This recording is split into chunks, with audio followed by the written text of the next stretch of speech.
Today is May 17th, 2026, and in the last 72 hours, the most important shift in the Strait of Hormuz did not come from Washington, did not come from Tehran, and did not come from any warships sitting off the Iranian coast. It came from Beijing, quietly, coldly, without a single press conference. And if you only watched the headlines about the Gulf vessel seizure, you missed the entire story. Because the seizure was not the event. The event was what China did the moment Iran's Revolutionary Guard boarded that tanker. And what China did, in plain operational language, was flip. Not rhetorically, not diplomatically, operationally.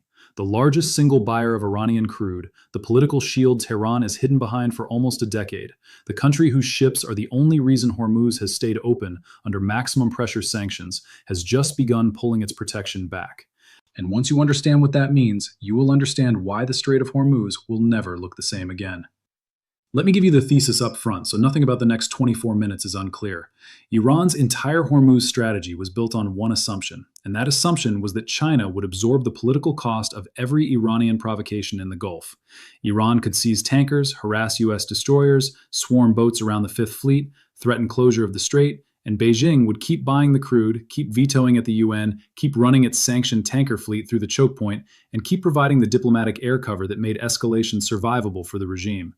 That assumption is now dead. The vessel seizure proved it. And the Iranian leadership has not yet processed what it has just lost. Now pull the lens back, because this is where mainstream framing fails completely. Western coverage of the seizure has focused on the tanker itself, the flag of convenience, the crew nationalities, the boarding by IRGC Navy fast boats out of Bandar Abbas. That is the surface event. The real question is not what Iran seized. The real question is what was on board, who insured it, who owned the cargo at the moment of seizure, and which sovereign was exposed when the IRGC moved. Because here is the operational fact that dismantles the public narrative. A significant share of the crude moving through Hormuz on so-called dark fleet tankers is not Iranian-owned at the point of delivery. It is Chinese-owned. Title transfers offshore.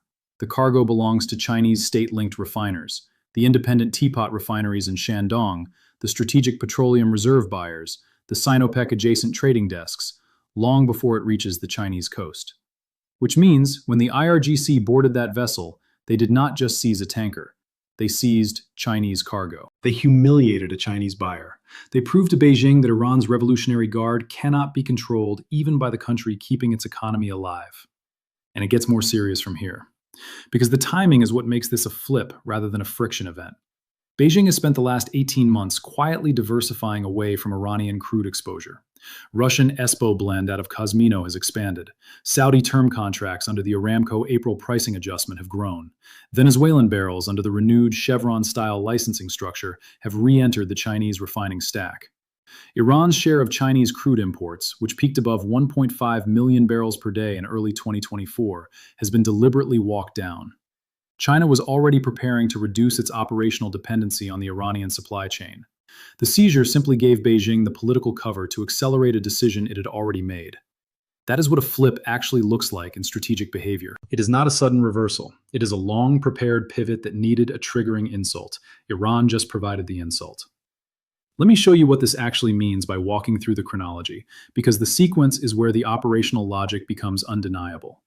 On May 13th, the IRGC Navy's Bandar Abbas Command deployed a flotilla of fast attack craft, the Ashura and Tariq-class boats that operate out of the Larak and Abu Musa basing structure, to intercept a Marshall Islands-flagged Suezmax tanker transiting the inbound traffic separation lane east of Larak Island. The boarding was conducted under the legal cover of a commercial dispute, the same shell justification Iran used in the Advantage Suite seizure of 2023 and the St. Nicholas seizure of January 2024. The tanker was redirected north into Iranian territorial waters and anchored off Bandar Abbas under IRGC custody. Standard Iranian playbook. Except for one detail. The cargo manifest, which surfaced through maritime intelligence trackers within 36 hours, indicated the crude had been lifted at Karg Island under a contract structure that placed title with a Chinese independent refiner before the vessel cleared Iranian waters. That is not a Western cargo. That is not an opportunistic seizure of a sanctions violator. That is Iran's Revolutionary Guard seizing a Chinese-owned cargo on a vessel that was, in commercial reality, executing a Chinese purchase order. Now here's the part the headlines missed entirely. Within 48 hours of the boarding, 3 things happened in sequence that no analyst should ignore. First, the Chinese Ministry of Foreign Affairs made no public statement defending Iran. None. The standard Beijing reflex, the call for restraint, the criticism of U.S. presence in the Gulf, the boilerplate about freedom of navigation under Chinese principles, did not appear. Silence. Second, 3 Chinese chartered VLCCs that had been positioned for Kharg Island loading windows in the May 18th through May 24th cycle were quietly redirected. 2 diverted toward Basra for Iraqi Basra light loadings. 1 held position in the Gulf of Oman without entering the strait. Third, and most importantly, a People's Liberation Army Navy task group, the Type 052D destroyer Urumqi, the Type 054A frigate Lin Yi, and the Type 903A replenishment ship Waishan Hu, operating under the 46th Escort Flotilla rotation out of Djibouti, adjusted its patrol pattern. Instead of the standard Gulf of Aden anti-piracy track, the flotilla moved east, took up a holding station outside the Strait of Hormuz, and did not enter. That is the signal. China's Navy, which routinely transits the strait to demonstrate access and protect Chinese-flagged shipping, refused to enter the strait while an IRGC seizure of Chinese cargo was unresolved. Beijing did not send the PLA Navy in to escort Chinese tankers past Iranian fast boats. Beijing held its Navy back. That is not protection. That is withdrawal. Let that sit, because the operational implication is enormous. For years, the assumption inside Tehran's Strategic Planning Cell, the Supreme National Security Council under Ali Akbar Ahmadiyyan, and the IRGC's own Asymmetric Warfare Doctrine Cell, has been that China's economic dependency on Iranian crude and China's strategic interest in challenging U.S. presence in the Gulf would guarantee Beijing's tolerance of Iranian provocations. The IRGC's confidence in seizing vessels, harassing the Fifth Fleet, and threatening Hormuz closure has always rested on the belief that the cost would be absorbed by China's appetite for sanctioned barrels and Beijing's willingness to push back against Washington. That confidence has just been shown to be misplaced. China did not absorb the cost. China sent a signal that the cost would now be paid by Iran. Now, let me pull the lens back further, because the larger pattern is what makes this irreversible. The Hormuz security architecture has always rested on 3 legs. The first leg is U.S. naval presence, the Fifth Fleet out of Bahrain, the carrier strike groups rotating through the CENTCOM area of responsibility, the destroyers conducting freedom of navigation operations, the P-8 Poseidons flying maritime patrol out of Al Udeid. The second leg is regional partner capability. The Royal Saudi Navy's expanded Eastern Fleet at Jubail, the UAE's enhanced coastal missile defense around Fujairah, the Bahraini and Kuwaiti coastal patrol structure, and increasingly the Israeli intelligence support to Gulf state maritime operations following the Abraham Accords expansion. The third leg, the one that nobody wants to talk about openly, has been Chinese tolerance of Iranian behavior in exchange for crude flow. Remove that third leg, and the entire Iranian theory of Hormuz coercion collapses. Because Iran's ability to threaten the strait was never purely military. It was political. It depended on the assumption that a closure or a major incident would be politically survivable, because China would carry water for Tehran at the UN Security Council, in the BRICS framework, in the Shanghai Cooperation Organization, and in the broader anti-Western coalition. With China backing away, Iran is now exposed to the full weight of U.S. and partner response without diplomatic insulation. And here is where the U.S. capability picture becomes decisive, because Washington has spent the last 24 months quietly building the exact force posture required to exploit this moment. The Fifth Fleet's combat composition has shifted. Carrier Strike Group 12, built around USS Gerald R. Ford with Carrier Air Wing 8 embarked, completed its transit into the CENTCOM area of responsibility in April. The F-35C squadrons aboard Ford, specifically VFA-147 Argonauts flying Block 4 aircraft with the upgraded APG-81 radar and the integrated AN/ASQ-239 electronic warfare suite, give the strike group the ability to penetrate Iranian integrated air defense. The S-300 PMU-2 batteries around Bandar Abbas, the Bavar 373 systems Iran insists are equivalent, and to do so while maintaining sensor dominance over the entire strait. The accompanying Arleigh Burke destroyers, USS Bulkley, USS Roosevelt, USS Cole, carry the latest SM-6 Block IB interceptors and Tomahawk Block 5 land attack missiles, with the maritime strike variant capable of engaging IRGC Navy fast boats and frigates at over 1,000 miles. That is the surface picture. The undersea picture is more important. At least one Virginia-class submarine, most likely from Submarine Squadron 12, is operating in the Gulf of Oman with Tomahawks loaded for vertical launch and the full strategic strike profile available. Iran cannot detect it, Iran cannot counter it, and Iran knows it is there. Now let me show you the platform that changes the calculation most directly, because this is the operational variable Iran's planners did not weight correctly. The MQ-9B Sea Guardian, the maritime variant of the Reaper, currently deployed out of Al Dhafra Air Base in the UAE under the 432nd Air Expeditionary Wing's expanded ISR footprint, provides persistent surface surveillance of the entire strait with multi-mode maritime radar, automatic identification system tracking, and electro-optical targeting.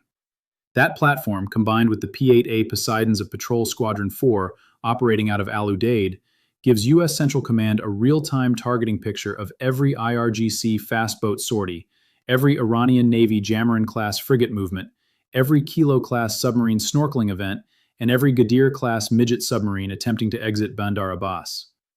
The targeting solution is continuous. Iran cannot mass its asymmetric forces without being seen, and with the SM-6 maritime strike capability, the Tomahawk Block 5, the F-35C precision strike profile, and the AGM-158C LRASM stocks now resident on the Air Wing's Super Hornets, every Iranian surface combatant in the strait is held at risk simultaneously. That is a force posture designed not for retaliation, but for preemptive disarmament of Iran's asymmetric fleet within hours of a presidential decision. And it gets more serious from here, because the adversary consequence map for Iran is now structurally different than it was a week ago. Before the seizure, Iran could provoke and assume escalation would be capped by Chinese pressure on Washington, Russian distraction, and the political risk of a Gulf war during a U.S. election-adjacent window. After the seizure, with China stepping back, the cap is gone. Iran's deterrent posture rested on the threat of strait closure causing a global oil price spike that would punish the West more than Iran. That deterrent only works if China is still buying Iranian crude when the spike happens. If China is rotating its purchases toward Iraqi, Saudi, Russian, and Venezuelan barrels, then an Iranian closure attempt punishes Iran disproportionately. Iran loses its only revenue stream. Iran loses its only major customer. Iran loses the political shield that made closure a credible threat in the first place. The closure card, which the IRGC has waived for 15 years, has just been quietly devalued. Now here's the hidden operational turn the headline missed, and this is what most analysts have not yet processed. The Chinese pivot is not just commercial, it is informational. Beijing's intelligence services, primarily the Ministry of State Security's relevant directorates and the PLA Strategic Support Force's signals intelligence elements, have historically shared selective maritime and signals intelligence with Iran's IRGC intelligence organization. Not deep cooperation, not alliance-grade integration, but enough to give Iran early warning of U.S. carrier movements, P-8 patrol patterns, and sometimes submarine transit indicators. That sharing arrangement has been one of the quiet asymmetries Iran has relied on to time its provocations during gaps in U.S. surveillance coverage. With Beijing flipping on the political track, the intelligence flow contracts. Iran loses warning time. Iran loses pattern of life data on U.S. force movements. Iran's window for choosing favorable moments to provoke narrows from days to hours, and in some cases, from hours to none. That is the operational consequence the headline coverage cannot see, because it requires understanding what was never publicly acknowledged in the first place. Pull the lens back one more time. The Strait of Hormuz, in pure numbers, carries approximately 20 million barrels per day of crude and condensate, plus roughly 20% of global liquefied natural gas flows, primarily from Qatar's North Field operations through Ras Laffan. That is between a fifth and a quarter of all seaborne energy in the world. The strait is 21 nautical miles wide at its narrowest, with 2-mile wide inbound and outbound traffic lanes separated by a 2-mile buffer. Iran has approximately 5,000 naval mines in its inventory, ranging from the Soviet-era M08 contact mines to the more sophisticated MDM-6 and Sadaf series influence mines. Iran has roughly 50 to 60 Hodeibi and Paykop-class fast attack craft, the Ghadir and Fateh-class midget submarines, 3 Kilo-class diesel-electric submarines, and a coastal anti-ship missile inventory, including the Ghadir, Qadr, and Khalij Fars systems, plus the newer Abu Mahdi cruise missile reportedly fielded in 2024. That is the threat picture. It is real, but it is also containable, because every one of those systems is fixed, detectable, or kinetically reachable, and because the political constraint that protected Iran from a full counterforce response has just evaporated. The real question is not whether Iran can close the strait. Iran cannot. The U.S. Navy demonstrated in Operation Praying Mantis in April 1988 that Iran's surface fleet can be destroyed in a single afternoon, and the capability differential has only widened since. The real question is whether Iran's leadership understands that the political conditions which made low-cost provocation possible have ended, and the early indicators suggest they do not. Statements out of Tehran in the last 48 hours, from the IRGC Navy commander, from the Supreme National Security Council, from Foreign Minister Araghchi, have continued the standard rhetorical posture. Defiance, threats, references to the Strait as Iran's geographic gift and curse to the world. That language assumes a strategic environment that no longer exists. It assumes China is still in Iran's corner. China is not.